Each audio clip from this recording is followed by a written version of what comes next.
radio for the masses. Headline edition, July 8, 1947.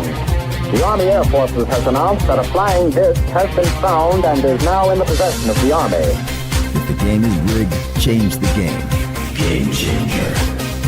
I occasionally think how quickly our differences worldwide would vanish if we were facing an alien threat from outside this world. This is Fade to Black with your host, Jimmy Church, on the Game Changer Radio Network. Welcome. How you doing? Fade to Black. Yeah. Today is Thursday, April 2nd, 2026. I'm your host, Jimmy Church. What is cracking? Let's do this, man. Yeah. All right. So this week on Fade to Black, it was a great week. Vic Bongiorno was here on Monday, the Frederick Valentich UFO case. Ben Hansen was here on Tuesday, the social side of disclosure, incredible. Last night, Jason Quitt was here for Quitspiracy 15. He stumped me. He's creative. He got me like 5 or 6 times last night, and it was relentless. I'm supposed to be the smartest guy in the room, at least during this show. And I certainly showed my colors last night. Yeah. I keep my personal life, and tonight's an AMA, AJA, Ask Me Anything. Post your questions in the chat, put them in all caps, and we will be just fine. Okay? All right. Okay. Is everybody clear on that? I keep my personal life and my professional life separate. It's completely 2 different worlds, man. 2 different things. So here, I'm a show host. I'm somebody that's chasing answers, right? And trying to extract them out of my guest and learning something. On TV, I'm a well-dressed professional, talk show host, and that's it. It's my job, it's my gig, right? My personal life, completely separate. I once in a while you'll see some pictures of me on my Harley and stuff, but no. So in my personal life, the real me, the doofus me, I don't hold back, man. I don't hold back. I just let it show. There's no reason to. I can kind of hide it here. I can. Smoke and mirrors, man. Smoke and mirrors. But Jason Quitt got me when I was supposed to not be that guy. He got me, man. Hook, line, and sinker. Just reeled me in, man. Just reeled me in. All right. So that was great last night. Quitspiracy. And I forgot where I was going with that, but I was going somewhere. My next event coming up later on this month. It is, I'm flying out this month. Yeah. The Contact Modalities Expo, that is May 1st through the 3rd, 2026 in Delavan, Wisconsin. And at the Lake Lawn Resort, contactmodalitiesexpo.com. That's XPO. Don't do EXPO because that's not going to work. It's XPO. contactmodalitiesexpo.com. Go get your tickets, kids. I'll see you out there. It's going to be a good time. All right. So tonight, AMA, AJA, which swings me back to my original comment, right? Personal life, professional life over here, personal life over here. But the AMA, let's let it fly. Whatever. Get inside my head, ask your questions. I will try to answer all of them if I can. If I can answer it, I will. If I can't answer it, I'll still answer. Yeah. All right. That's because some of my personal stuff gets revealed on the show. I kind of enjoy it. This is just like, some weird fireside chat. We're sitting in my family room, stoking the fire, tequila shots and just kicking back and having a conversation. So earlier today, wow, I don't have to rush into a guest or anything. I could just I can just say whatever I want. Earlier today, again, personal life. No, this is professional. Professional life, personal life. Right. So I keep all of that private. But but today, I got a text from a friend of mine here in Palmdale, and she, we're just talking back and forth, and she was like, "Man, let's get the band back together. Let's, and I, yeah, yeah." So I made a couple of phone calls and lined that up. Um, and here's why. When I hang out with my locals, my friends here at Palmdale, they're not into this. They have no idea. I could literally say, tomorrow night at dinner, I did an AMA last night. What's that? Okay. It's like, and it's such a relief where I can just sit and just not do this. I mean, if it comes up, it comes up, and people will always do that, and I enjoy it when it happens.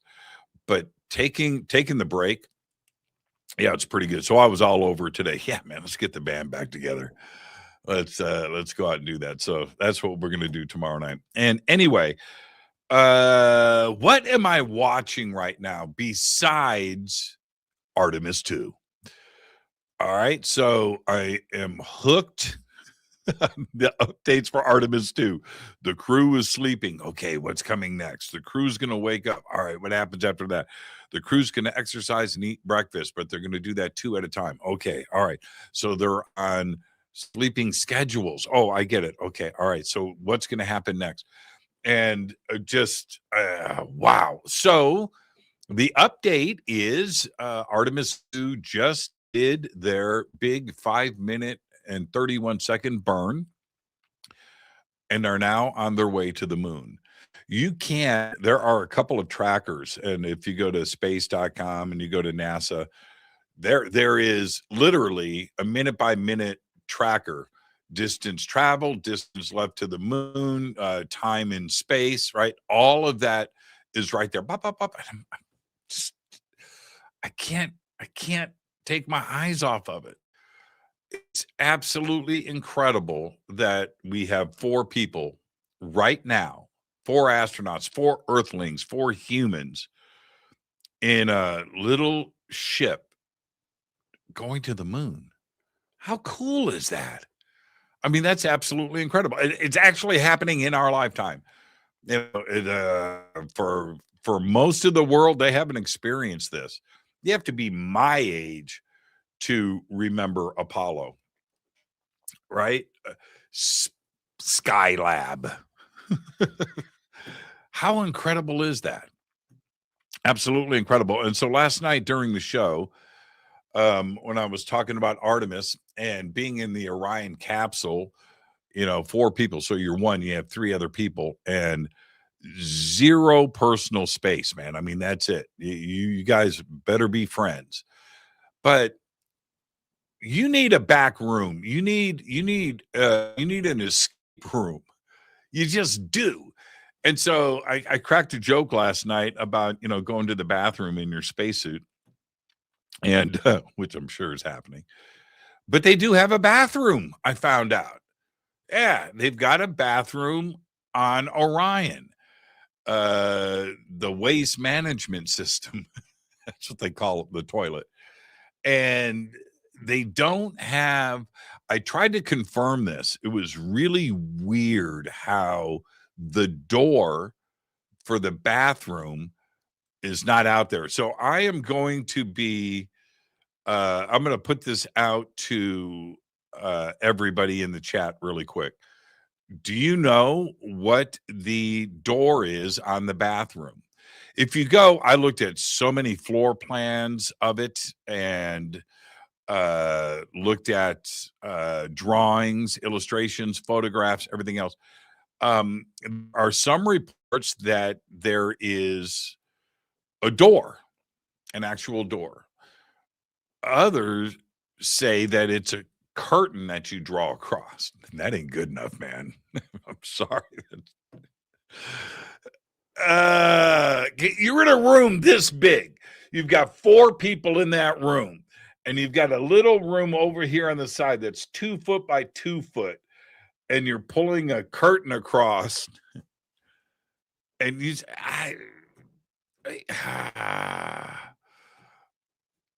one of the drawbacks of going to space. Now, if you got a door, right? Even one of those accordion doors, even that. But stuff, I mean, you want something solid there, man. You just do. And I realize it's the Orion capsule, but you know, I don't know. Okay. All right. That's just how my brain works. It's just how my brain works. Tonight's AMA, you can ask me anything. I will answer. Put all of your questions in caps, please, over in the chat. I will do my best to get to all of them. Wow, these are already great questions, and they're stacking up. They are certainly stacking up. Okay. Yeah. Okay. So that's it. I'm going to get out of this for now, and let's get this thing started. Oh, I wanted to say, let me, okay. Kunk on Earth. That's what I want to say. Kunk on Earth. Have you seen Kunk on Earth? Follow all of Philomena's stuff. But Kunk on Earth, it's about as good as it gets. If I hadn't, would never change anything. But if I hadn't done Fade to Black or Coast to Coast or Into the Vortex or all the other stuff and Beyond Belief, where that side is, that's it. It's cemented. It's there. Okay. And I'm happy. I'm proud of it. But if I had my druthers, I would do the conspiracy. I would do the Kunk on Earth version of Fade to Black. I am fully engaged in that thought process. I wish I could, but I can't. So I'll watch her and just enjoy her style. It's so good. Kunk on Earth is amazing. I want to do a couple of things really quick. Well, I'm going to do one for sure. Earlier this week or last week, I had John and EJ Craig on the show, and I ordered one of their devices live on the air, and I ordered the magnetic anomaly atmosphere detector, right? So if there's something strange, some craft outside above, and something happens electromagnetically in the atmosphere to indicate the presence of something, this thing goes off. So I ordered it, and here it is. So I'm unboxing it. I haven't even looked at it. This is it, John and EJ Craig. And if you could, Bill, Jessica, John, if you could post up in the chat their website. All right, so here it is. All right. Okay, so the cable's permanent, and there it is. It is the CIF. There it is, man. How cool is that? This is really nice. So I'm going to get this plugged in. Do you want this to go off? Do you want this to go off? Right? Right outside. But there it is. There it is. Very, very, very cool. And I'm going to leave this. There's the LED right there. Very cool. I am going to, excuse me.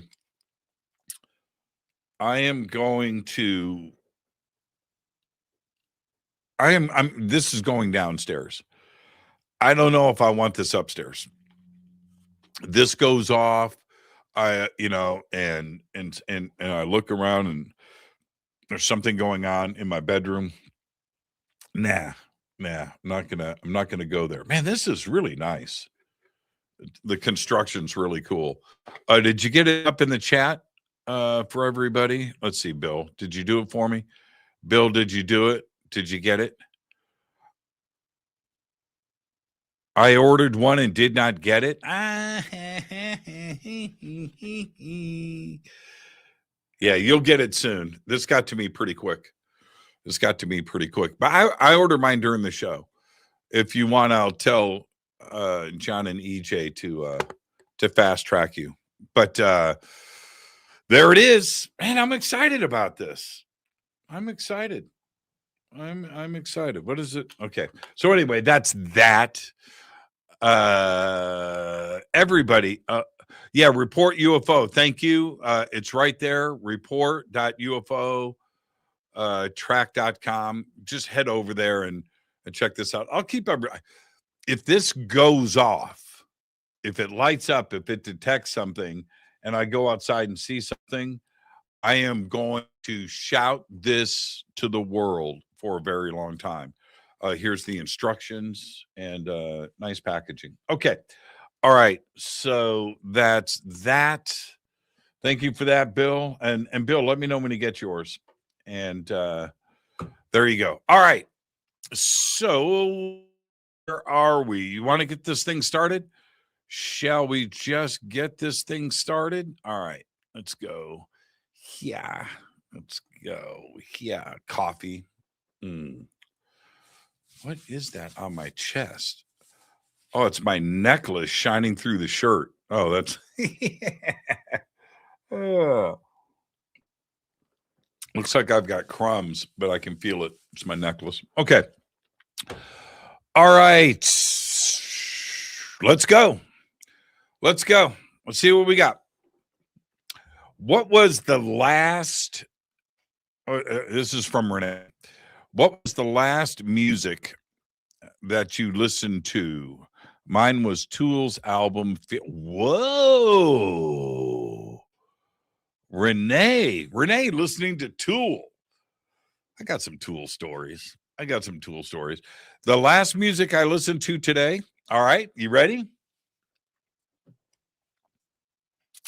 Olivia Newton-John and John Travolta. You're the one that I want. I watched 3 different videos. I actually Googled it and watched it. I caught a piece of something and was, man, Olivia Newton-John. And that popped up, and I ended up watching 3 different versions of it, all live. Really, really good. There's something about, for me, well, John Travolta's John Travolta, but Olivia Newton-John was like perfect package as far as being a musician. Just had it all. The personality, the pipes, that angelic thing that she had, and Australian, that accent. But the other part is, you know what? No drama.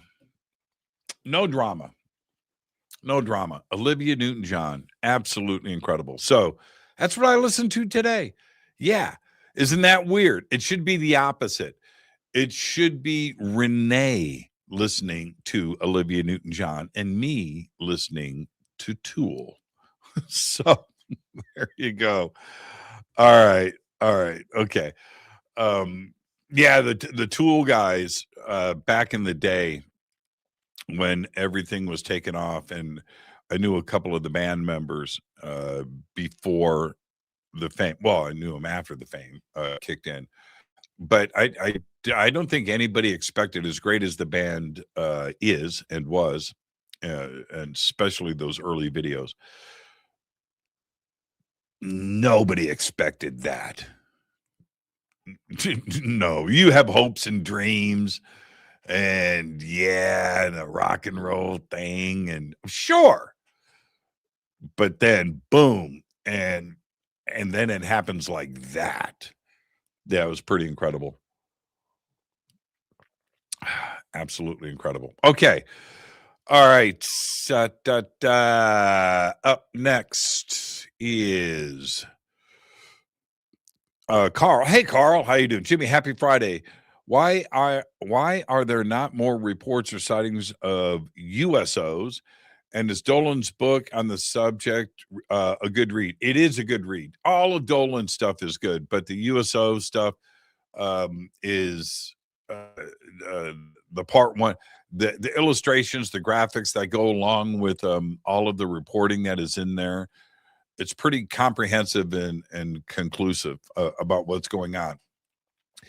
When you go and look at, and the reason why I say that about his USO book is when you look at part one, book one and book two of the UFO state, there's a style that is written that he writes with, and it's amazing. It's a great style.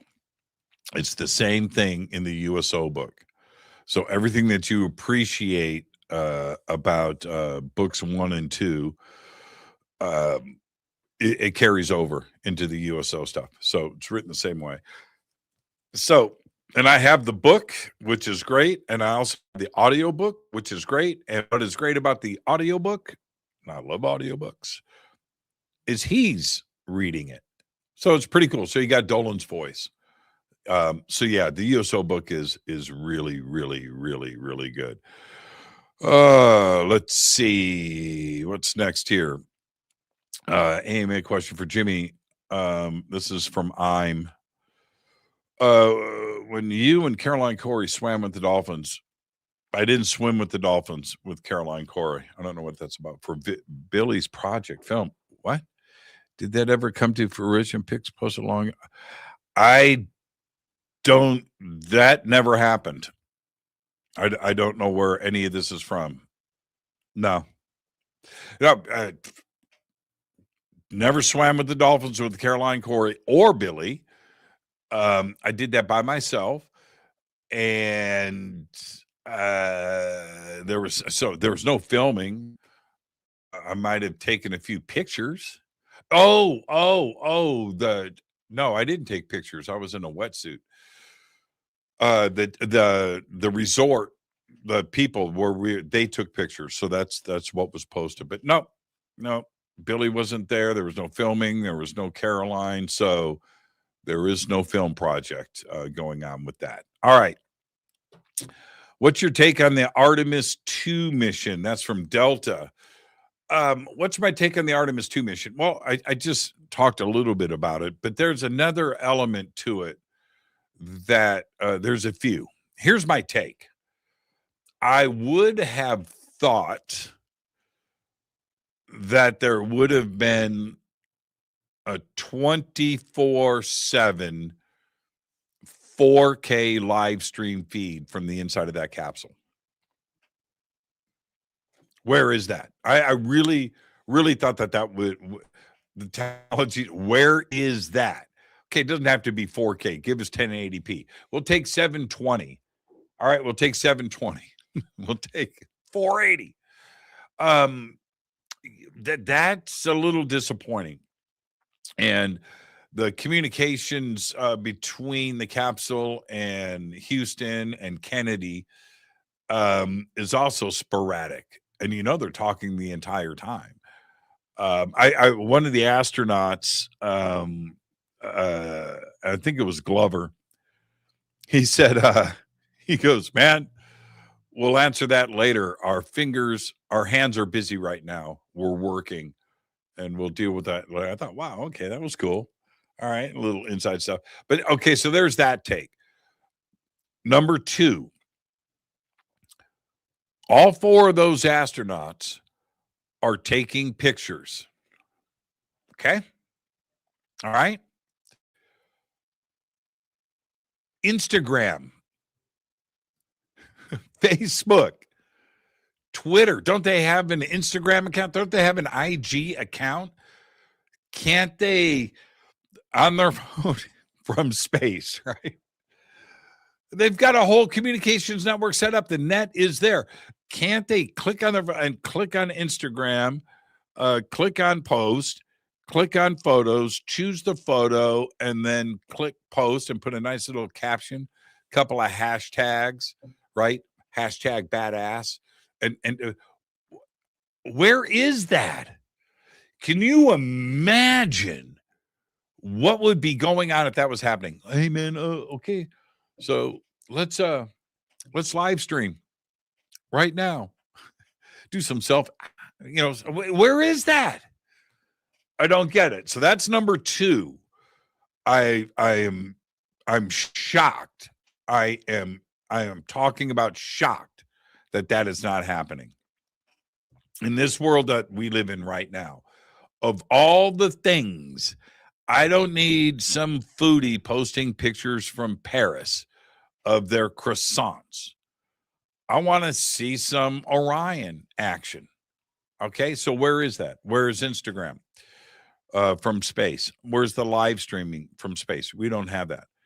The other thing is they are going to go around the dark side of the moon, which is actually the bright side of the moon. We see the dark side of the moon. But because remember, the other far side of the moon is always lit up by the sun. I think it doesn't move. So there's that. But anyway, they're going to cruise around the dark side of the moon. Are they going to post those images? The moon, the Lunar Reconnaissance Orbiter that has been high-res imaging the moon forever now. Every square inch of the moon is now completely mapped, photographed, imaged, and everything else. It's all there. We've got very little information. What is it that they don't want us to see from the other side of the moon? They have a couple of images there. They're out there, but what? Okay, so when they get back to Earth, right? When there's no excuses, what's going on with the images on their phone? Is the government going to hold that back? I am being serious right now. All right? All of the video that they are going to be shooting from space, what's going to happen with that?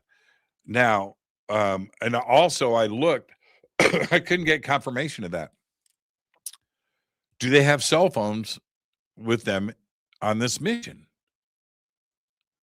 They do have, and there was a problem with one, what they called a personal data device. It sounded like an iPad. They had problems with it, but they got that fixed. But that doesn't change anything. So is the government owners of all of the imaging that is shot on this trip? I'm just saying. That's my take. They're going to be going around the backside of the moon looking for a landing spot. That's part of the mission. What's up with that? Yeah. The other thing is they need to get the internet around the moon, and they're working on that right now.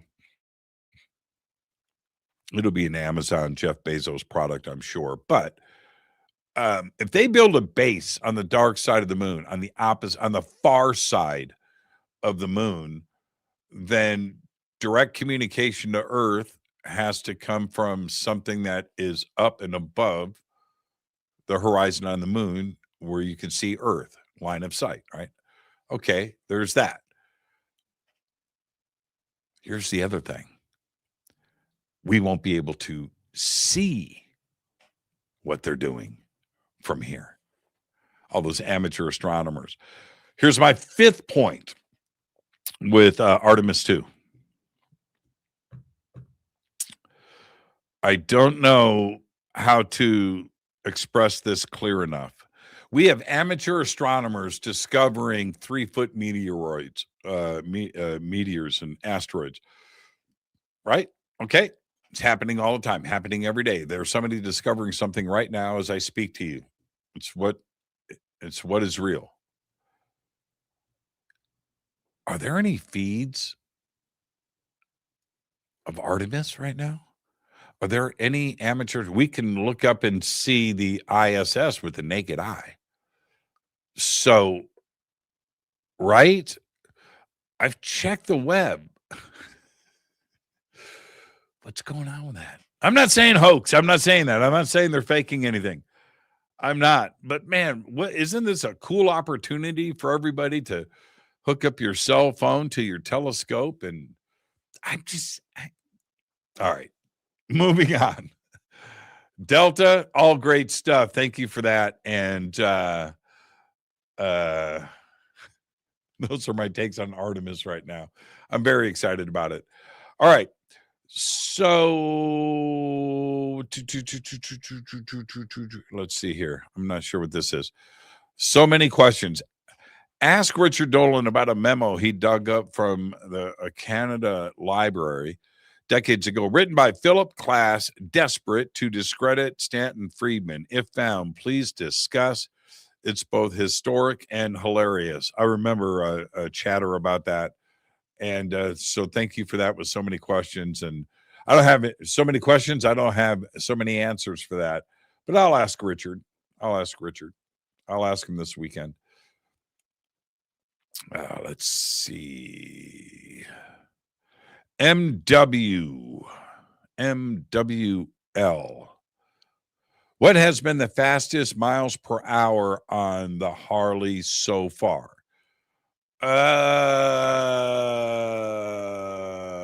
Okay, I have two Harleys. Both about the same speed, though. I mean, one's fat, the smaller one's faster, because it's like 200 pounds lighter, 300 pounds lighter, same horsepower. I've been tops my 110.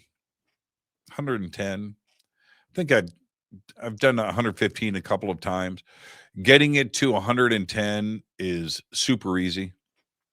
And it's like super easy. And I do it once in a while now. I used to do it a lot. I do once in a while. I do my comfortable cruising speed on it. Love going fast. Okay. But I need to be alone and out somewhere where there's absolutely no cars. Then I'll goof around like that. So getting to 100 is super, super easy. So when you're cruising on it and you're at the right RPM, you can go in fourth gear at 6-speed. You can go in fourth gear. You can go from 40 to 90 in one gear in a breath or two. 90. Okay. And then pop another gear into fifth and roll it right up to 110. I haven't popped it into sixth at 110 and just let it. No, I haven't done that. Haven't done it. I could. But so 110, 115 I've hit a few times. I like the 110 number, though. It's weird. When I get to 110, I just back off. Just back right off. Just back right off. It's fun getting there, though. It's fun getting there. The difference between the two bikes, it's really weird. You have nearly the same engine. I mean, on the bigger bike on the Streak Light, it's got a bigger engine. It's got a 117. But it's the same horsepower as on the Softail. But the Softail has nothing on it. So when I get on the Softail and just straighten it up and just back it out of it, it's like nothing. It's like nothing. It's like a bicycle compared to the Streak Glide where you, man, it's just muscling that thing. The difference in weight, I think the Streak Glide is around 800 pounds, somewhere in there. It could weigh more. Somebody can look that up. Let's see. Let's see if I can pull it up. Let's see how fast I can do this. 2025 Street Glide weight. Okay, 811 pounds. Okay, so and probably that doesn't include gas or the other stuff that I have on it right now, because I've got the tour pack and other stuff. So, and a different exhaust and shocks and seat. But so 811 pounds. Okay, so now let's go with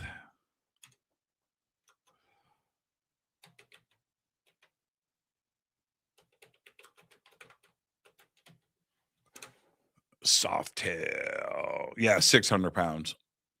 Yeah, and mine's even lighter than that because I've taken everything off. So it says 655. I'm not even, no, 642.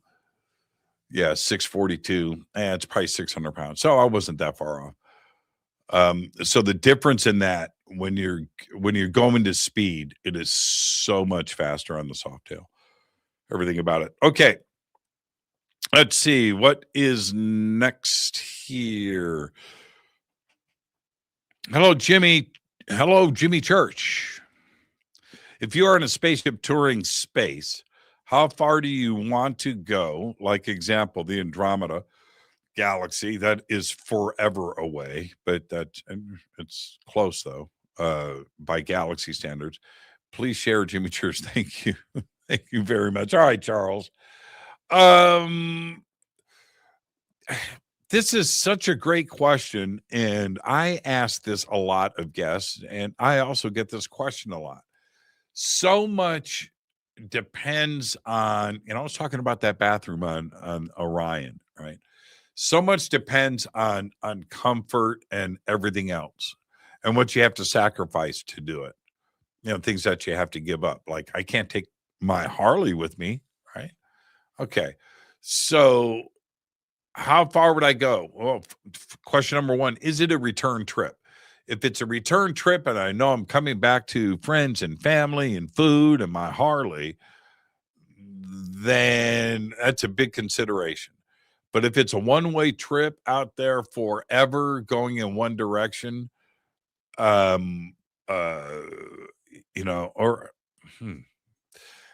food, comfort, music, and things to keep you busy. You would have to learn, right? Things to keep you busy.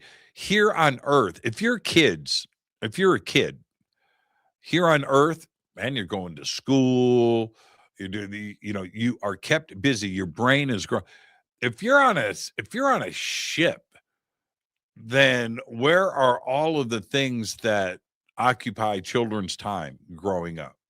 How does that happen for development? Well, it's the same thing for an adult, right? And so you've got to keep everything stimulated and action filled and moving. So whether it's learning or something physical, that's a huge consideration. So I mean, for me, now if it's a quick trip to Andromeda and we can get there in a day, which we can't, it's a long ways away.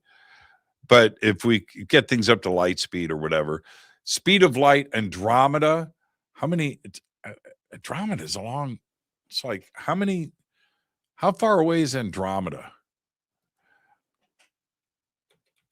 And I'm doing Andromeda distance. Okay, you ready? 2.5 million light years from Earth. That's how far it is. Andromeda. Let me say that again. So you're traveling at the speed of light. Okay? You're traveling at the speed of light, Charles. It's going to take you 2.5 million years to get there. Now, wormhole, some other magical thing. All right. Okay. But yeah, that's all you got to. So what's closer? Alpha Centauri, 4 light years away. That's not that big of a deal. All right. All right. Just as long as the food is good. And return trip is also something to keep in consideration. Great question, Charles. Let's keep this going. Quit crying and figure it out. What opinion on Rep saying he was briefed, non-classified about aliens, human breeding? Yeah, I saw that. And that is, what is it? Quit crying and figure it out. Well played. There's been a few comments lately, hasn't there? All right. And if I hear from one more representative that says, man, if the public could see what I just saw, if the public could read what I just read, if the public could, man, what are you saying, that ET is here or not? It's always that ambiguous, that out clause. If they could see what I could see, they would lose their minds. What did you, dude? Do that? Are they here or not? That's what I want to know. All right. Yeah. Human breeding. And what was the other, what's the vice president's name? Somebody help me. What? The vice president of the United States. It's a he, right? Who knows these days? I think it, anyway, he said he thought UFOs were demons. Oh man, I can't remember his name. I'll get to that. That shows you how apolitical, how much I really don't give a crap about politics these days. All right. Jimmy, any idea when AJ Gino interviews you did will drop asking for a fish? Yeah, I don't know. I can ask, let me ask Michelle. All right, hold on. You know what? This new thing that they have on Orion, it's called a cell phone. It's friggin' amazing. It's absolutely amazing. Okay. Can you let me know when the AJ Gino podcast is going to drop? The Y files? Question mark. Okay, I'll let you know. It'll come in here shortly. It will come in here shortly. Okay.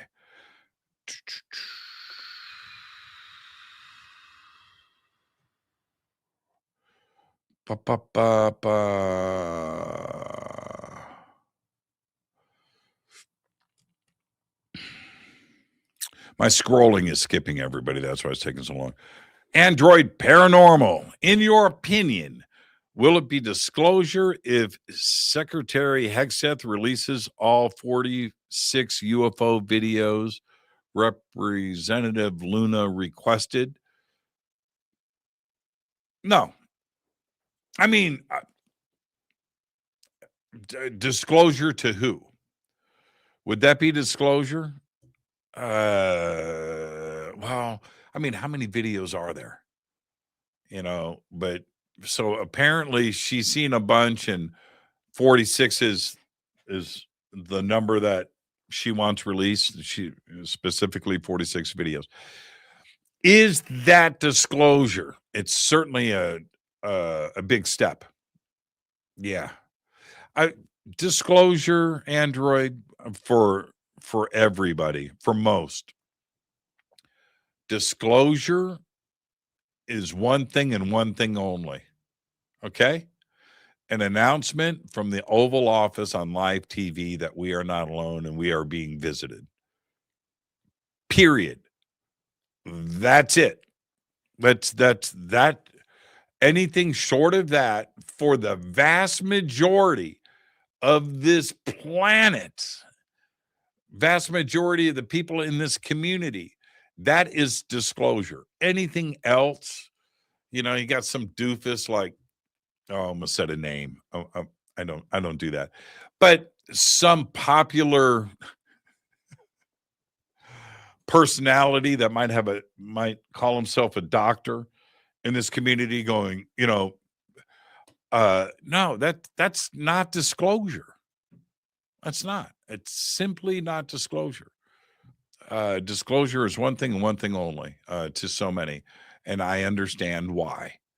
All right, your husband, your wife, is not going to be convinced by anybody else or any other way of disclosure going down other than a live announcement from the Oval Office. So the wife or the husband can turn to the wife or the husband and say, okay, now what? Okay, I'm in. I'm in now. Okay. I've been waffling all these years, but now I'm in. And that's it. That's why disclosure to so many needs to be just that. Anything else is flapping jaws. New York Times front page, that's not good enough. Tom DeLonge, that's not good enough. Luna, it's not good enough. Burchett, that's not good enough. That's not, no. It's just part of the process. So is that disclosure? No, it's not. But man, I want to see those videos. Definitely want to see what she's talking about. Okay, let's see here.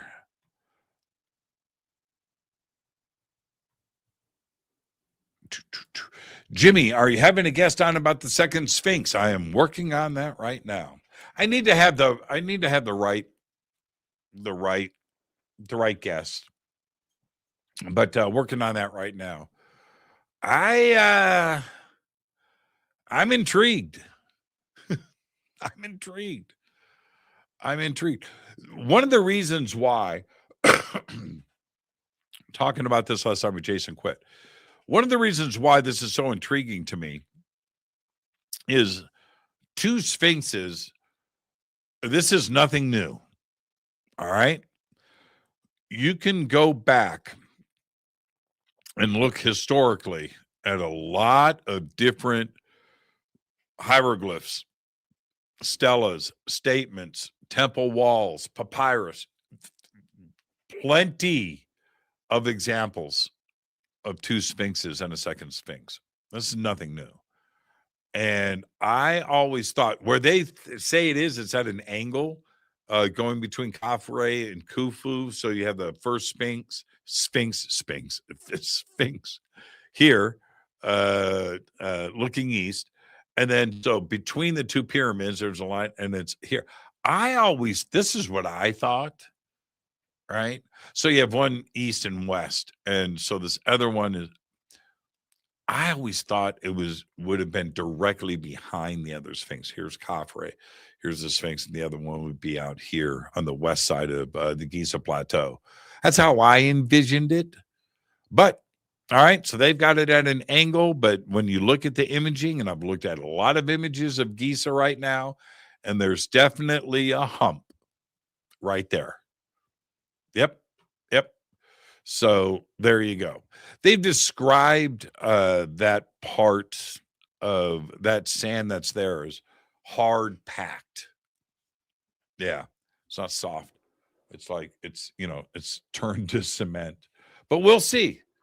It's right there. They have the location, so it's like I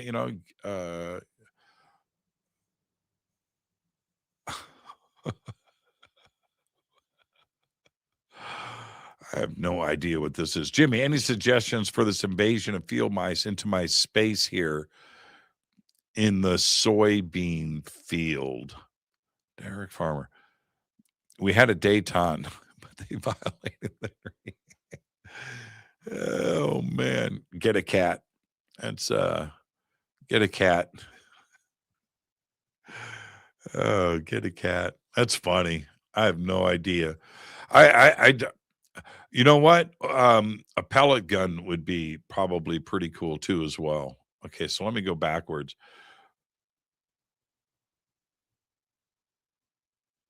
Jimmy, have you watched the Gravitor and Lazar doc? No, I have not. And I probably won't. Any genre, it's from Charles Wempy. Any genre, what song do you wish you had written? Oh, man. Any Hank Williams Jr. song. Dance the Night Away. God, man. Hank Williams Jr. I'm not kidding about that. Yeah. There were a few things like early Stevie Winwood, and what was going on back then. There was a whole high heeled boys and stuff.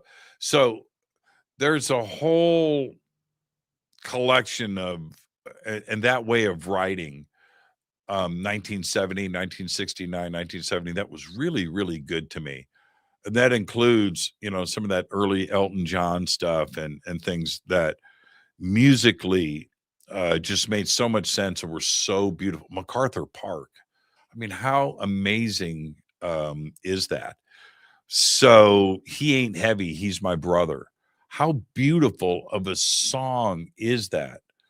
And some of the Who stuff too, as well, that are it's just put together so well.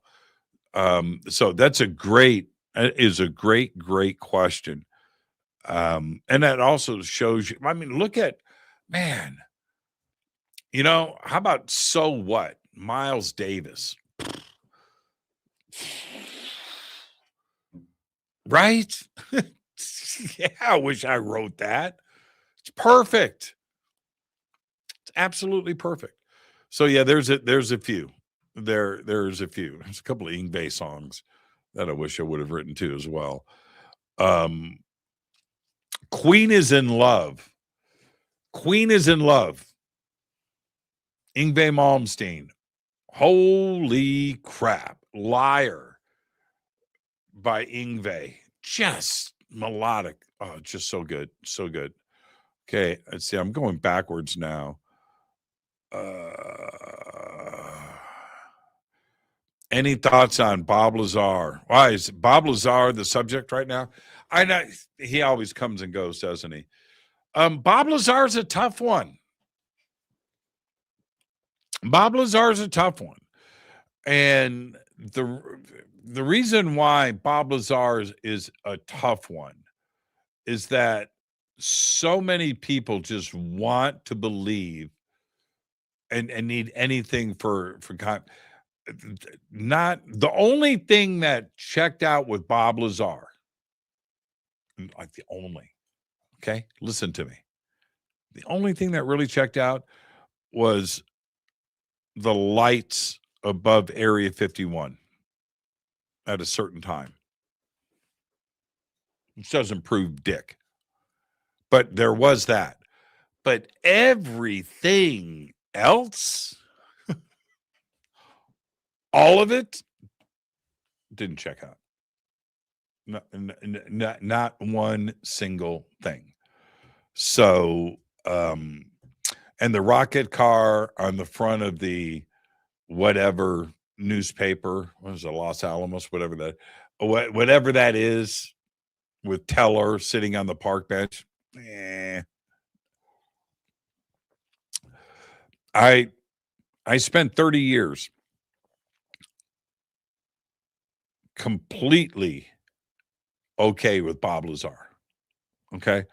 And then things just unraveled. And once you start pulling on that thread, I mean, this is just for me personally. I don't want to change anybody else's. You do your own thing. You do your own thing. And maybe Bob Lazar did work at Area 51. Maybe S4 is real. Maybe in his 30 minutes that he was there, he really did, 35 minutes that he was there, he really did see 8 or 9 craft. All right. In the 30 minutes that he was there, he walked down that hallway. He did go to the cafeteria. He did read that file that E.T. is Jesus, and he reads that and goes outside. Then he sees the sport model and he climbs inside and sees it. Maybe he got all of that done in his brief tenure. Maybe all of that actually happened. Okay. Maybe it did. But I don't know. For me, I think the story just got away from Bob. That's all. It just got away from him. What Bob didn't know about in 1990 when he started to spout this stuff was there was a thing that was about to happen called the internet. He didn't know. that suddenly school records and things were going to be accessible and everything else, and all this data, because nothing has panned out. So that's my take. It's a good story, though. It's a good story. I stopped listening to it a while ago.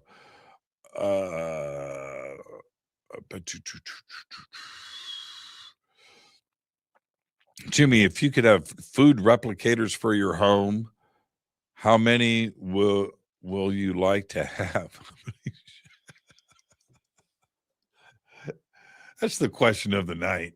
I mean, what if you could have a food replicator, what would you know what though? What if you could have whatever you wanted like that all the time? That would take the magic out of it, wouldn't it? I mean, my favorite restaurant here in town, the Raven's Nest, best restaurant in the country, best restaurant in California, happens to be right down the street. And I know the chef, I know the family, and I love eating there, and everything on the menu is great. But what if she cooked for me? What if she was my chef? Right? No, man, keep it special. Keep it special. Yeah, food replicators. What would I do a lot of? Ceviche. I would do a lot of ceviche and Chicago deep dish pizza. I think would be the orders of the day. Any more black orbs? This is from Shelly. Hey, Shelly, how you doing? Any more black orbs in your house lately? The answer is yes. Yeah, I think every day this week. Every day this week. Now, look, everybody, I'm not saying, and do not take my words out of context, I'm not saying that I'm sitting there watching TV and a black orb comes in and floats in front of the TV and then goes out and goes through the wall and I watch it for 2 minutes. It's not what I'm saying. All right. But what I am saying is that I see stuff and it's momentary. I don't know. So today I was in my kitchen making espresso. I'm looking at the espresso machine. And the back side of the kitchen is the refrigerator and kitchen cabinets. There's an island in the middle, but I'm at the kitchen window where my espresso and my coffee stuff is to my right. Here's the kitchen sink. There's a big window, like 10 feet wide right there. All right. So the shadows are coming from that window over my shoulder. I'm making the espresso. And while I'm making the espresso, this black shadow, about that big, goes right over the espresso machine. And I turn, and it's a wall there. And it was a shadow. It was a shadow. Oh, now how did that happen? So I kind of freaked. It wasn't but it went over, and it was about that big.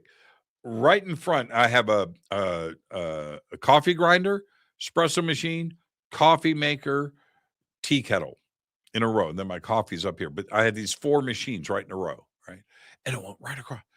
And so so now I'm like, look, and so through the crack of my dining room door, entryway that goes into the dining room from the kitchen, all the way out to the front of the house, on the other side of the house, sun is setting in the west, on the other side of the house, I put my hand up, and it came all the way from the front of the house, like out on the street. Because I put my hand in front and I went, oh. But for that moment, and if I hadn't have checked, for that moment, that was something that went, was in the kitchen or something, and the shadow or whatever it was went in front. But it came from the front of the house. Yeah. You have to debunk that stuff. But the orbs, yeah, I'm almost uncomfortable talking about it. And there's reasons for that. Jimmy, can you please, Jimmy, can you please recount the pyramid story where you had the vision? Who was it with? And can you give any more info on the pyramid that was used? Thank you, brother. Okay, so we got to take a break. Okay, so I'll do this and then we'll take a break.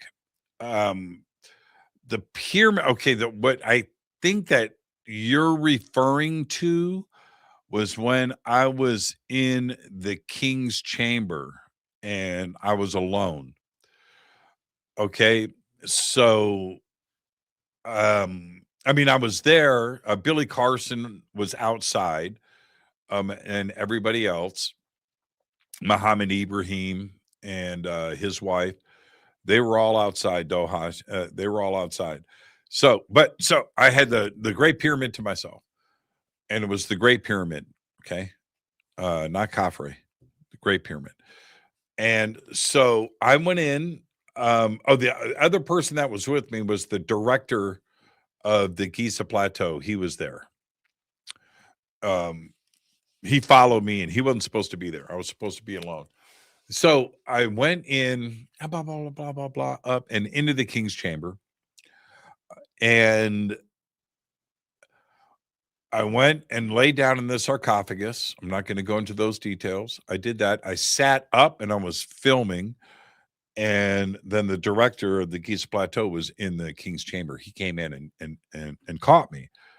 And but then he left, and I was alone again.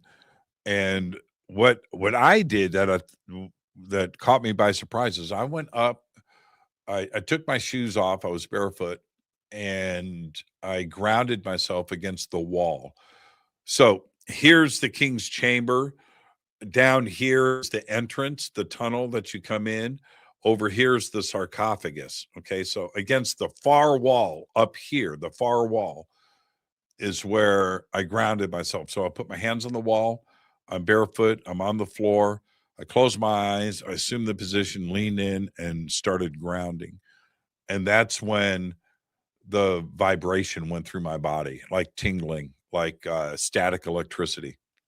I'm not going to say any more than that, but that went down, and I don't know. I stopped, but it might have kept going. It might have kept going. After that, I went down to the Queen's chamber and then went outside, and then everybody else went in. And when I went out, I went and took a long walk with Muhammad Ibrahim, and I told him about my experience. But that's as far as I'm going to take it. All right. I'm sure you guys can understand that and respect it. I'm your host, Jimmy Church. Tonight is our once a month AMA AJA. We're going to take a quick break. And when we come back, we will continue with your questions. Stay with us.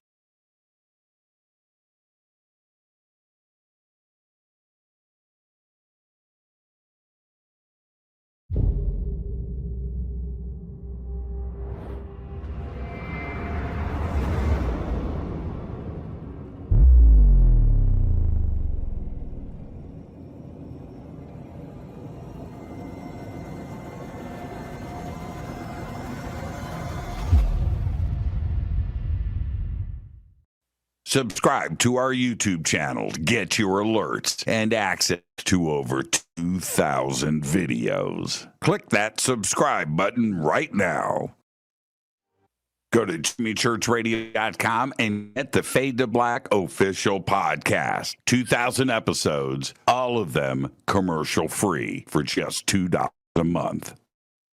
I am hosting, speaking, and presenting once again for the Conscious Life Expo, the largest conference of its type in the world. February 20th through the 23rd, 2026 at the LAX Hilton.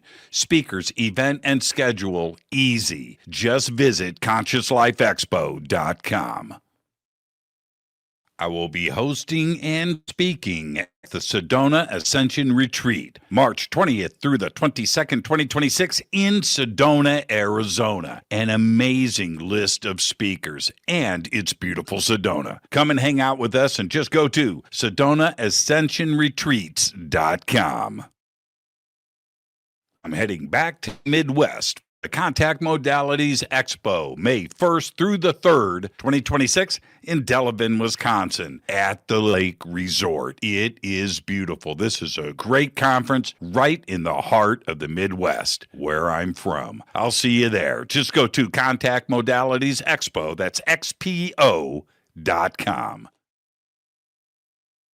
I will be hosting and presenting once again at Contact in the Desert. That's May 28th through June 1st, 2026, the largest UFO conference in the world. Come and hang out with us June 23rd through July 1st. Tickets and everything else that you need is at contactinthedesert.com. Want to change your life? Want that paradigm shift? Then visit Peru with Brian Forster and myself for the Inca Celebration of the Sun, June 23rd through July 1st, 2026. A full 10 days of visiting the country, all of the amazing sights, and of course, the celebration of the winter solstice. It's all simple to do. Go to hiddenincatours.com.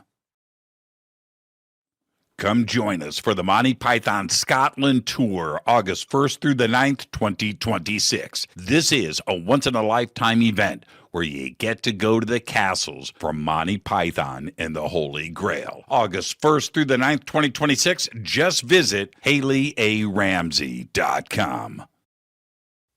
Watch Into the Vortex on Gaia TV. It's fade to black for the screen. Simple to do. Go to Gaia.com, search Jimmy Church, or click on the link below.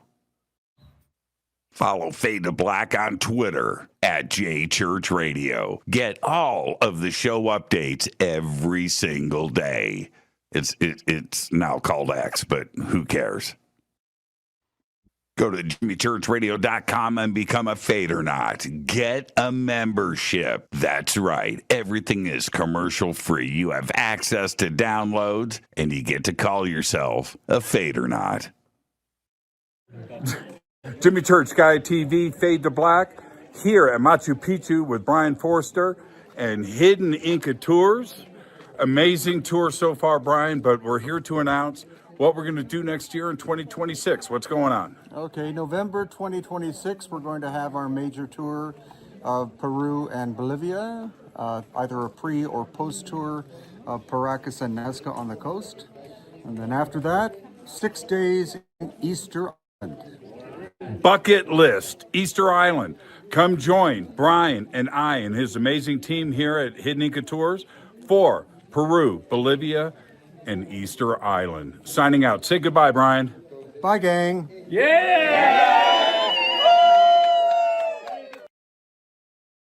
River Moon Coffee, makers of the Fade to Black blend. Truly the best coffee on planet Earth. Just visit rivermoonwellness.com or their Amazon store. It's all simple to do. You can check out the Fade to Black blend, the Game Changer blend, or any of their Black Moon Wellness products. It's the only coffee I drink. It is the best, and it's Doc. Again, rivermoonwellness.com.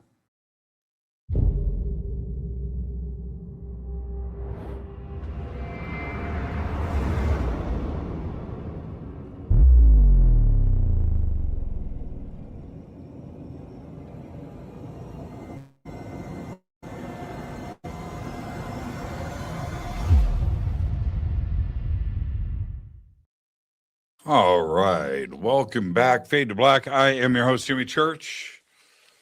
I just sat down. Can I sit down?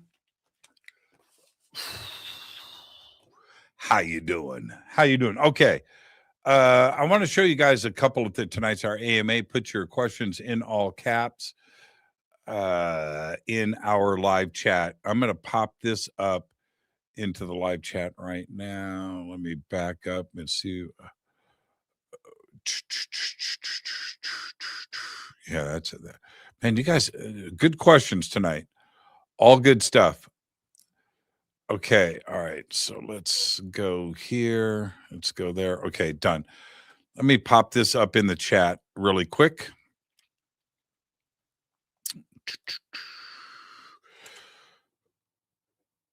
Okay, that is the link for the Galactic Federation of Light. It is a clothing company here in Southern California, all made in the United States. They sent me some stuff to wear on stage, and but all of this you can get from their website. But I just want to show you guys, this stuff is so cool, so cool. So I popped the link up there.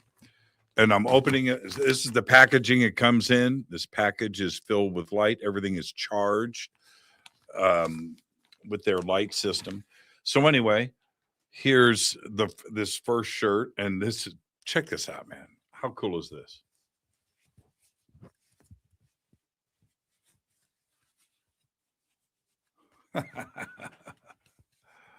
Light worker. How cool is that? Right? That's just amazing. Just amazing. And the quality, this is all handmade, hand stitched, American made right here. Light worker.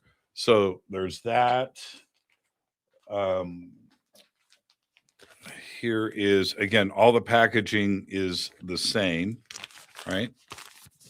And I just got these. So you're seeing them first along with me. And so this one,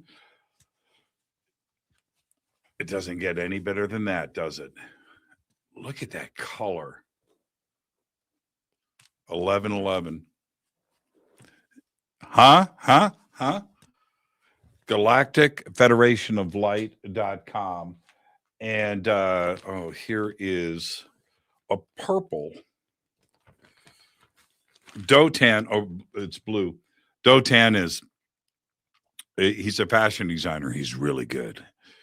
And he's like, let me choose your colors. So he did this one for me too as well.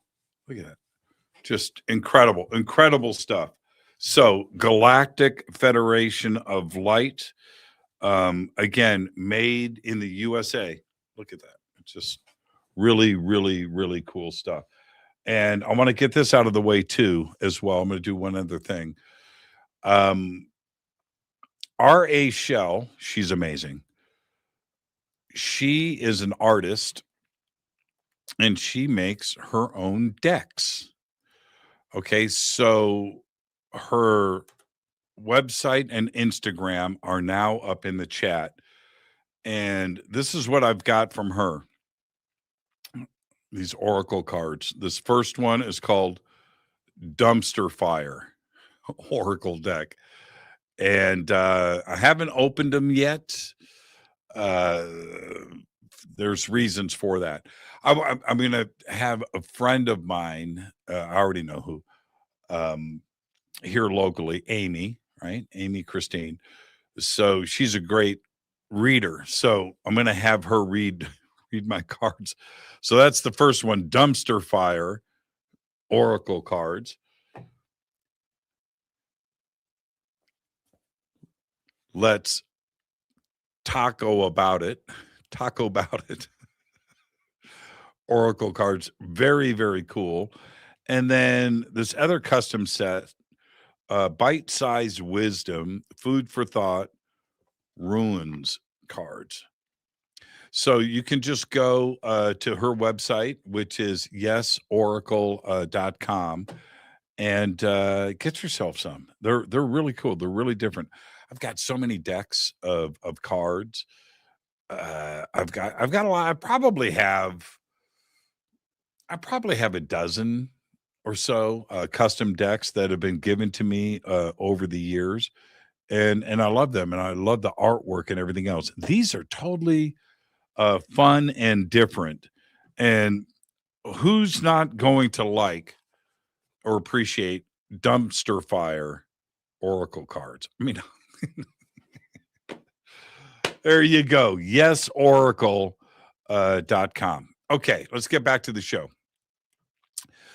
All right.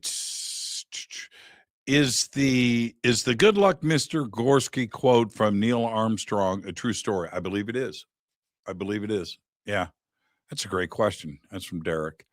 Let's see. This is a long one here.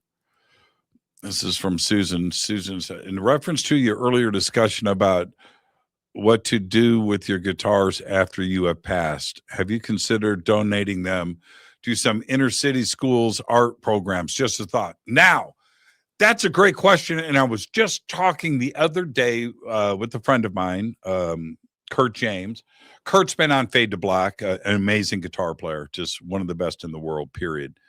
And Kurt and I were talking about this, and he was like, dude, I'm liquidating some stuff. And I just want to cut down what I have. I have too mumuch stuff. And I said, well, first thing I said, send me the list, man. And he goes, how about you? And I said, I've been thinking about this. There's a small mom and pop guitar store over here. Very small, very cool, cool owner. But he doesn't carry any, it's all used gear. And I was thinking, what a cool thing to do would be to just like give them 30 guitars and have them sell them. All right. But kids will purchase these and they will be very special and they will get played. All right. And I'm seriously considering this. He's got a great little shop and, no financial commitment from him. Here they are. Here's the cases. Here they are. Sell them. We'll split it. And then that way, because everything that I have is in great condition and has been loved. And anybody looking at these guitars in that guitar shop would just, whoa. And it would be some kid's first guitar, second guitar, his parents are buying it for him or her. And how cool would that be? Because it would be so special to them. And for me, I have so many guitars.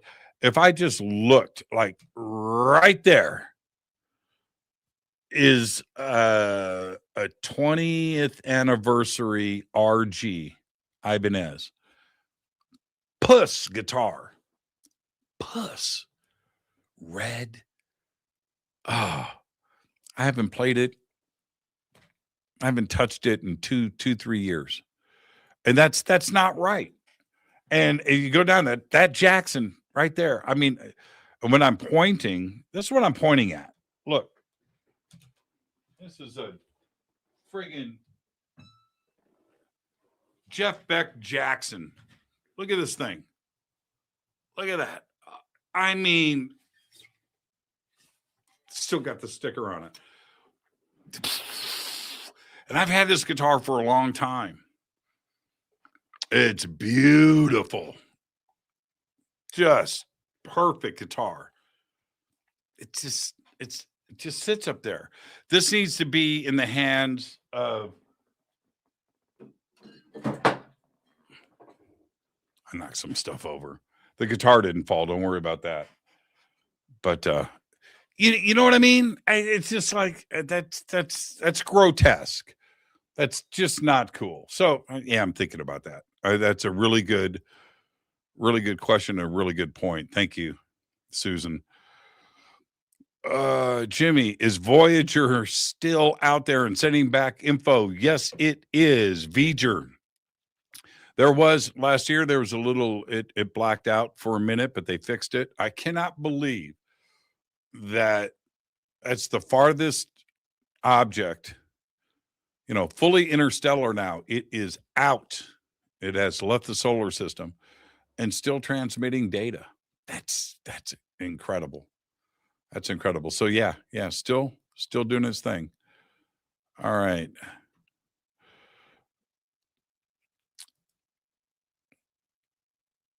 Jimmy, do you think that having an artificial intelligence girlfriend what? Shows you how live this show is. Jimmy, do you think having an artificial intelligence girlfriend is bad for my health?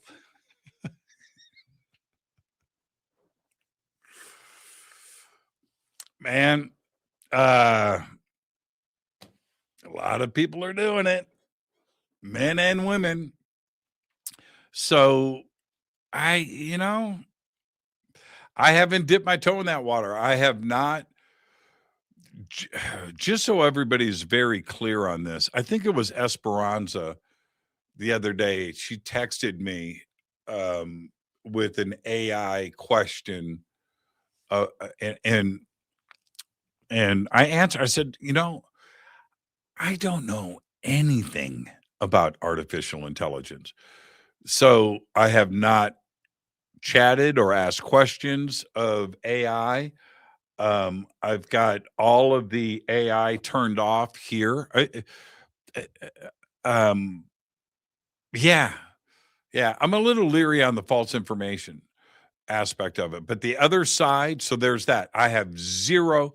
I went and I purchased some AI photo thing for my phone. It cost me $80, by the way. It was $80. I used it once. And it didn't impress me, by the way. It didn't impress me. I did one image, I put it in there, I let it do its thing, and I looked at it and went, okay, all right. So much for that. That's as far as I've not done a second image. I have not opened up the program. I have not looked at it. And that includes the same thing. I've never done anything with Grok or Chat GPT or any of the other. No. I don't have a real interest in it. And then I do have some trust issues for information. My information, I just try to get it the best that I can. I've got Renee that supports me on all of that too as well. And everything has got to get vetted. The stuff that I do on the news and stuff, and I don't want to misinform. I am so. Here's my concern. There's so much bullshit in the UFO community, in general in this community, not just UFOs, and some of it from individuals, and a lot of it is just stuff that is generated and put out there by people. And I'm not that way. I'm not that way. I'll report the story, but I don't want to be the story. And I definitely do not want to. I've been lucky for the most part. I've stumbled. I've made mistakes. I've gotten involved with individuals whose names I just don't even say anymore in public or on the show. And it's the list is it grows. The list grows. But and I've made my mistakes, and by learning from those mistakes, one of the things is I don't want to repeat or spread wrong information or misinformation or just hallucinated information. I just don't want. I don't want to be that. There's too much great stuff out there to discover and learn and share that are crazier to me than the made up stuff, so I just don't want to be a part of it. And so that has a way of filtering down and into artificial intelligence, because it's out there scraping the net and looking for information, and you ask a question, and what if it's scraping the net and comes up with bad information? And it happens every day. I talk about it all the time. Renee is sending me stories every day. I wish I could cover them all about mistakes, where artificial intelligence is hallucinating and making stuff up. That includes court cases and citations. But there's the other side of it where you're asking for a cool vacation destination in Costa Rica, and it makes up something. And meanwhile, you have people that are planning their vacations around that, And they're going, okay, so let's go to Devil's Falls in Costa Rica. We've got and they pull up, and they got a taxi, and they're in the middle of nowhere. There's no devil. What are you talking about? Well, we have the map. No, there's what? You're out here in the middle of nowhere. You need to go back to town. There's nothing out here that's, and that's the part of all of this. Now, back to the question, an intelligent, an AI girlfriend. This has been going on for a long time in Japan. Companions and, computer companions and so forth, computer generated social boyfriends and girlfriends.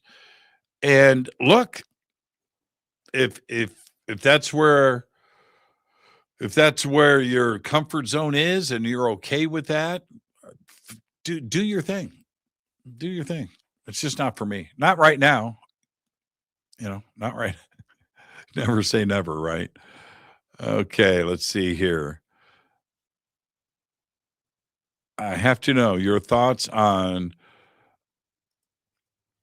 72 hours until Bledsoe. Oh, original and I believe still real predictions for Easter. We'll see. Every Easter around this time, I end up talking to Chris and, so what's going on? And there's a lot around this Easter. So, I'll check in with you on Monday. How's that? Yeah, I think his contact experiences are real. I think they're genuine. I truly believe that. Okay, where are we? Let's see. Oh man, there's so many questions here. So many questions. Oh man, there's this. Okay, this is getting a little out of control. Why is it that some shadow people are described as wispy while others are completely solid? And what do you think they actually are or made of? And that's from Jose. Jose, that is not only a great question, but it's something that is talked about a lot. I think about it a lot. Here, I think it's a lot of different things, but I think what a lot of it could be is our thing here overlapping, albeit briefly, with another dimension, another parallel world where we just overlap for a second and then we see something. It could be that shadow person is seeing us as a shadow person. And that suddenly in their world, right, they're going back to their wife going, man, I just saw a shadow dude. And it's you. And that for me checks a lot of boxes. A lot of boxes. Things appearing and disappearing in the sky, planes disappearing and never seen again, or appearing, or just stuff, ghosts, apparitions, things, the black orb that went over here a couple of weeks ago. Could that just be, two worlds colliding for an instant where all the frequencies are lining up and you have two things that are surprising each other? I can't say that is fact, but man, for me, that checks a lot of boxes. That really, really, really does. TR6 Telos, anti-gravity, stealthcraft have been what's really going on. Possibly. Again, that's from Jose again. TR6 Telos.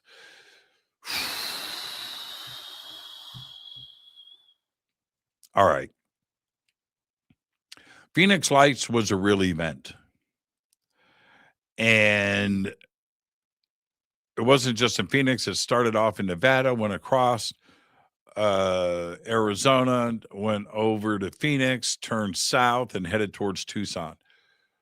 Okay. And its trajectory and the eyewitnesses, and there's some video of it that has since disappeared from the web. But anyway, that was a real event. But when you hear the descriptions of everybody, including the governor, Fife, is very close to so many other sightings around the world. That size of craft, including the Lubbock Lights, and you think not the Lubbock Lights, Stevensville, Texas, very similar descriptions. So I tend to agree. So does that make it ours and not extraterrestrial? I don't have that answer. But could it be both? Could it be backwards engineered? That size. I had a neighbor.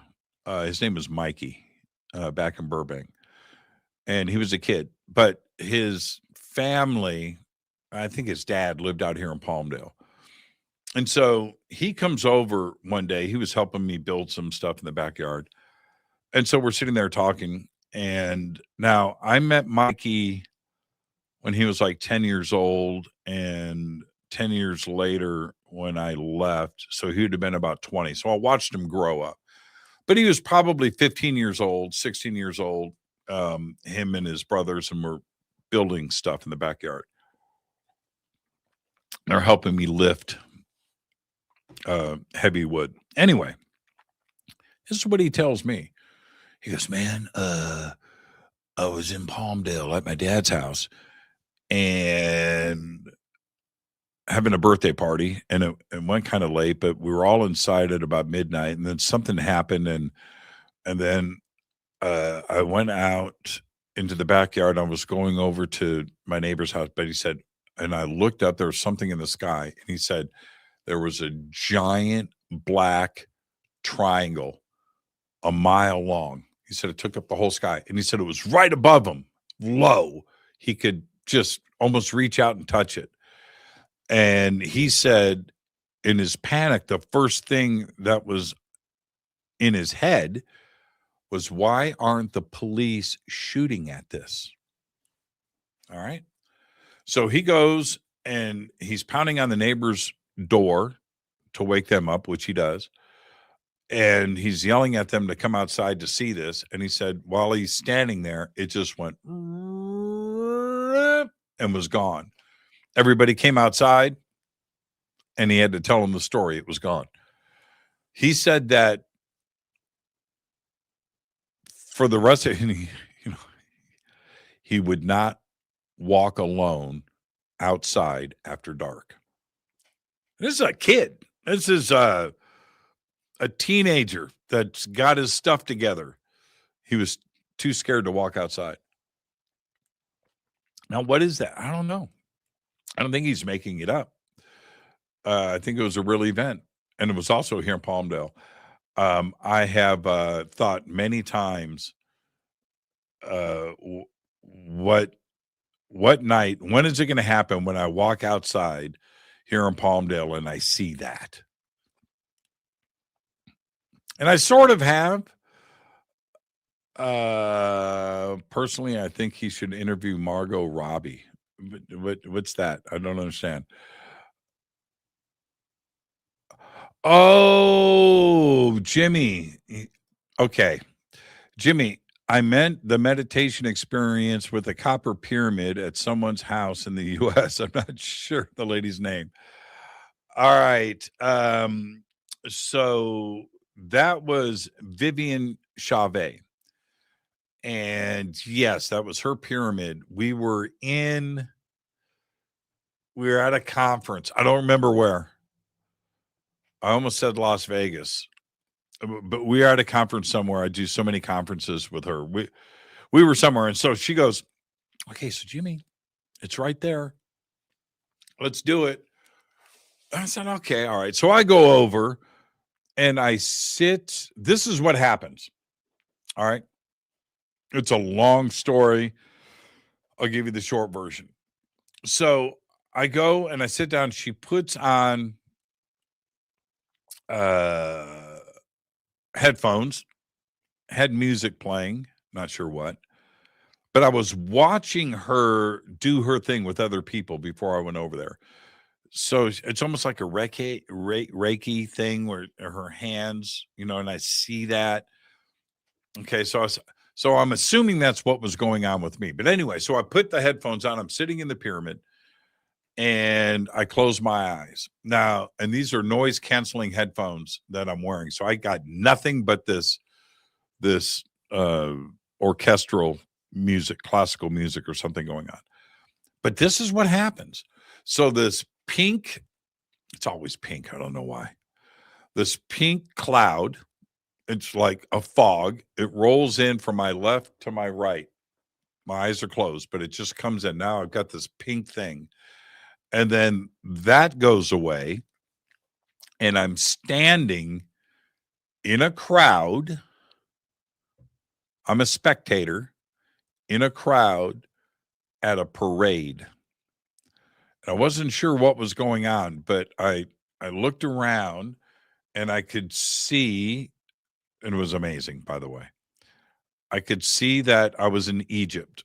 Like there were temples in the background. There was this big avenue, this wide street in front of it. There's nothing on the street yet, but there was crowds on both sides, like grandstands. And so I'm standing there. I'm a spectator like everybody else. And it's big. There's a lot of people there. And then I look to my left and this float comes by. And it was like gold and it was being pulled. And it comes by and it's like the Sphinx or something. I don't know. It was like the Rose Parade, but ancient Egyptian style. And I watched this parade, which seemed like for hours. I watched the whole thing. I watched 100 floats go by, and I might have been drinking something and having snack. I don't know, but I'm a spectator this whole time. And then it kind of went gray or white, like fog rolled in, and it was weird. And the music kind of faded away, and I opened up my eyes, and I'm sitting in this room with Vivian. I was like, oh my God. And I turned to her and I said, how long was that? And she said, 15 minutes. That's right. I thought it was 6 hours.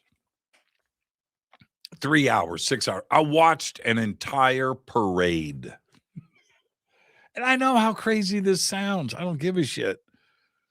It was nuts. It was cinematic, full, vibrant Technicolor, the NBC Peacock, widescreen. Wow, man. It was amazing.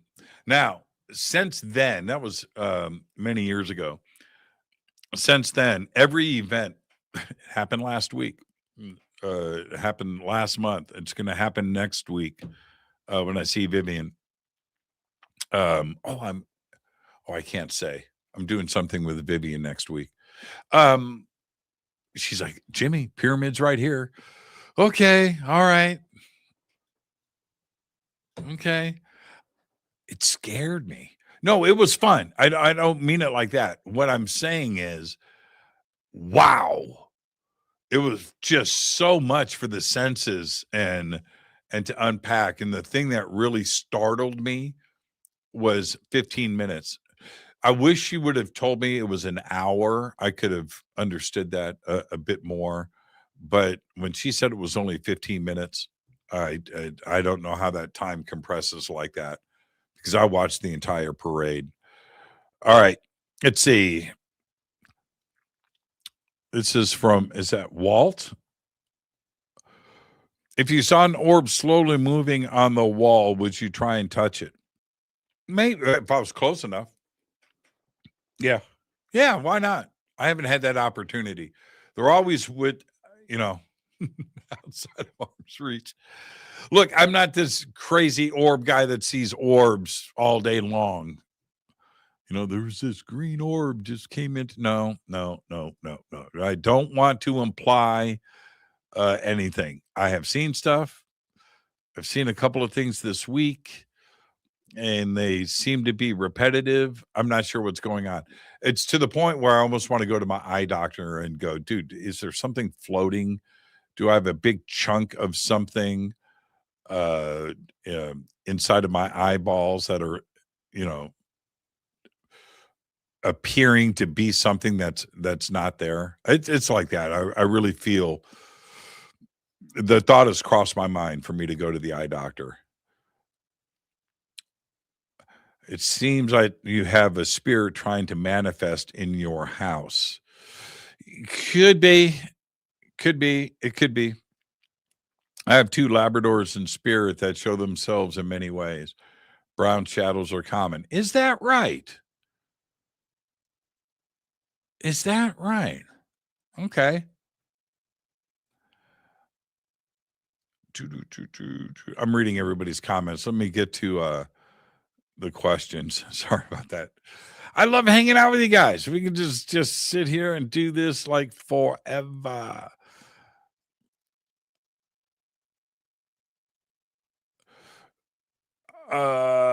Yeah. Okay. Is Project Bluebeam real? Okay. There's 2 versions of when you say it is. Okay. Is the technology for doing something like Project Bluebeam real? Yes, 100%. We got that. We've got that. Project Bluebeam faking an alien invasion with projected holograms and 3D structures with light. Is that real? I'm going to go, it's 90% real. And here's why. It's cheap. You don't have to build a fake spaceship and fly that thing. You don't have to do that. Or real. You don't have to do that. You're just projecting. You're not endangering lives. Right? You don't have people on a ship flying it that could get shot down. So it could be used in so many different ways, in a variety of ways. So advertising, Coca-Cola, right? There's that aspect. The other side of it is you could psychologically mess with anybody by projecting any number of things onto a cloud. Okay? Religious, it could be capital stuff, money stuff, aliens. It could just be anything. What if we got this war going on in Iran? So why not project images of U.S. Air Force fighter jets in the clouds and cause them to start shooting? These are just ideas, right? Project images of tanks coming across the desert. Yeah. So I think it's real. Yeah. The only problem with it, I've got 50 thoughts in my mind about this. And here it is. Seriously. Humans have something in their DNA that causes us to shoot first, ask questions later. It's been going on, bows and arrows. Okay, go see who they are. Right? Who was that? That's what, and so in India, there's an island out there that's protected because there are tribes on that island that have never been in contact with civilization. Period. There are hard laws in place. Boats are not allowed to be in view. Planes can't fly up. Nothing. They are left alone. But then there was a typhoon out there in the Indian Ocean and devastated the area. And so the Indian government said, man, we need to go check on those tribes.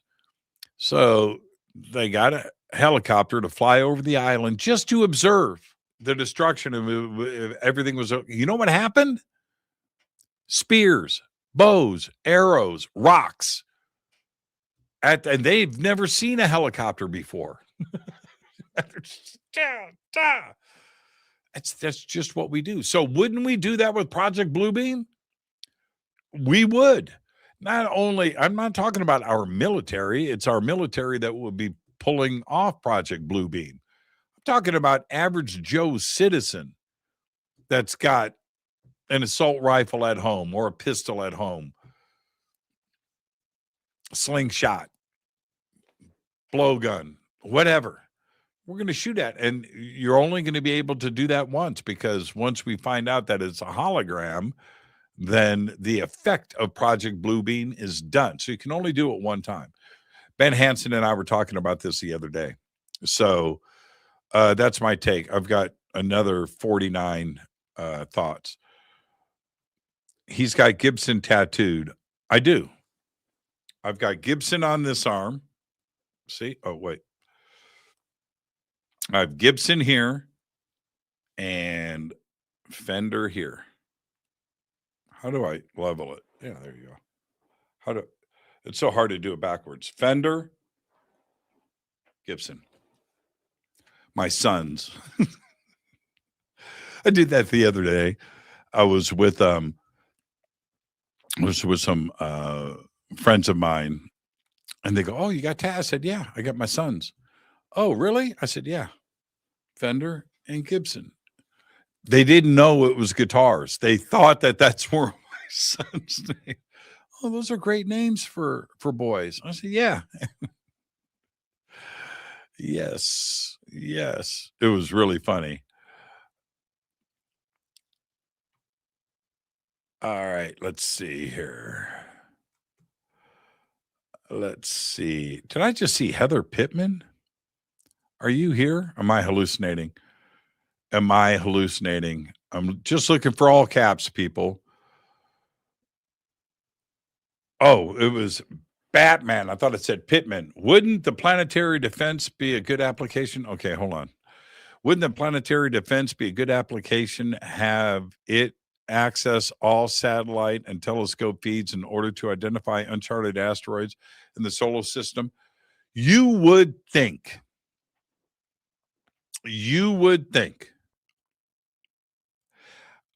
At this point, I mean, I find it so hard to understand that with the 20,000 satellites we have in orbit, how many of them have sensors, telescopes, radio telescopes, spectrometers that are completely monitoring everything all the time? So how is it that anything sneaks up on us? I mean, anything. I'm not talking about outside of the solar system, some comet. I'm talking about anything.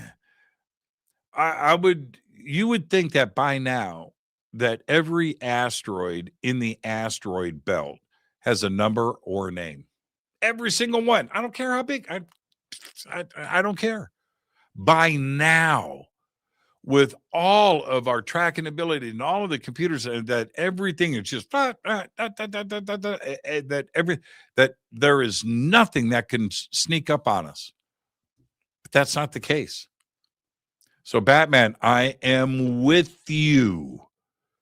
I just don't think there's an excuse. We will get there someday, where everything inside of our star system is tracked and identified, named, numbered, bagged, and tabbed. Any links to Vivian? Hey, Bill, what's Vivian Chavez' website? I can't remember. If you search Vivian Chavez, Fade to Black, Vivian Chavez, Jimmy Church Radio, all of her appearances here will show up, and then in her bio is the link to her. Man, see, man, do I got to do Vivian Chave, Jimmy Church Radio? Okay, see, it's really this easy to do, right? Okay, Vivian Chave, Jimmy Church Radio. Boom. All right. All right.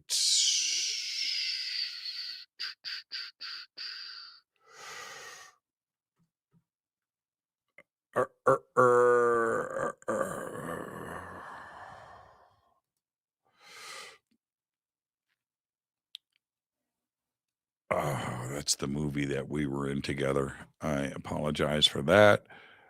Okay, boom.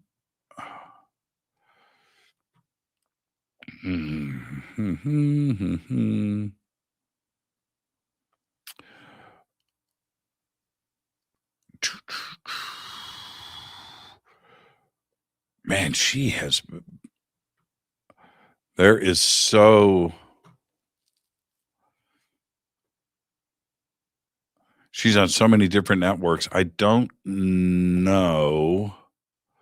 Let's see if it's here.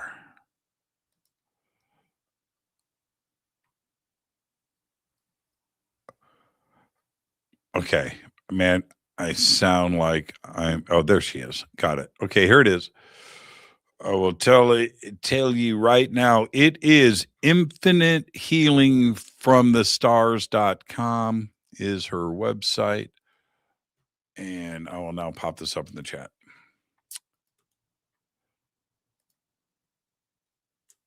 There it is.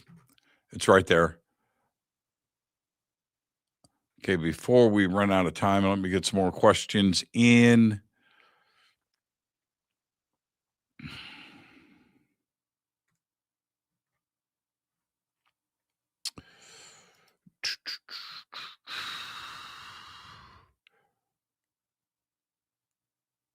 It's not allowed by the. Okay, don't put comments in. Okay. If you have to take. Okay, let's see what this. If you have to take one guitar to the desert island of immortality, what guitar do you take with you, Fender or Gibson? You can't take two axes to the holy island of immortality.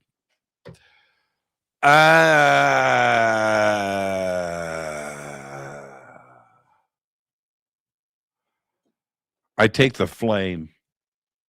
I take the flame. Oh, you can't see it. Oh, man. I take this one.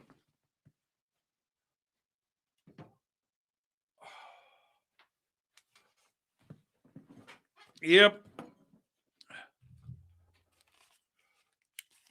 Yepers. This is the Read 'em and Weep. Yeah. This is for all of you. I take this one.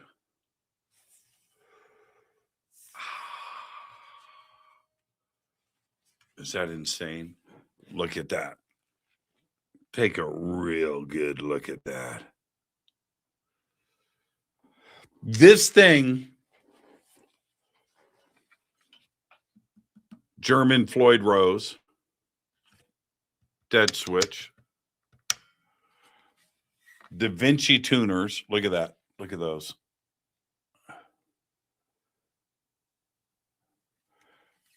Look at that. And the way that it's carved and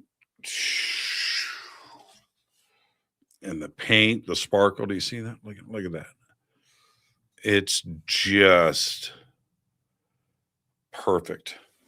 So I'd take this. This thing weighs about a pound. Yep.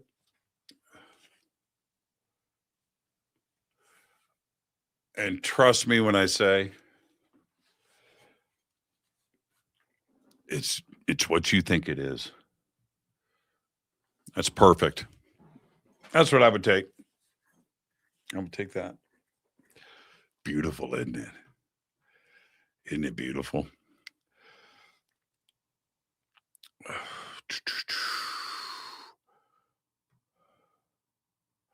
Hey, Jimmy, any Harley tattoos? No.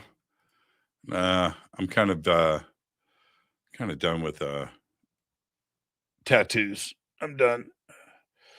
I've got a few more. Just can't show them to you.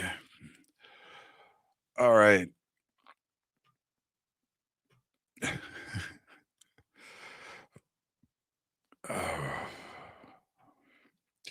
Let's see. I know you're almost done. My name is different on this site. This is Heather Pittman from Mansfield. You were right. That's my girl right there. Heather and I are going to be hanging out here in a couple of weeks. Let me tell you something, everybody.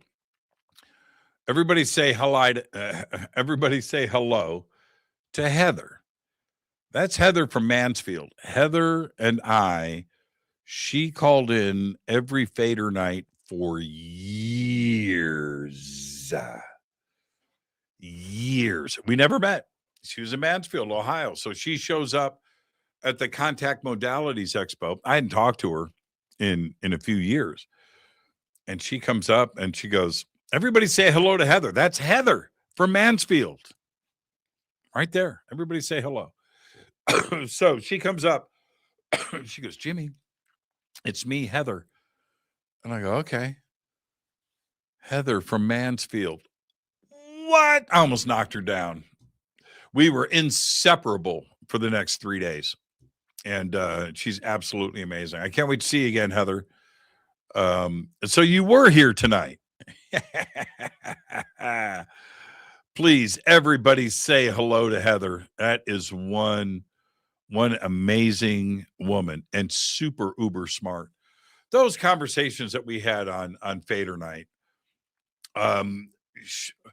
Heather was inquisitive, but she was is also very, very, very, very smart.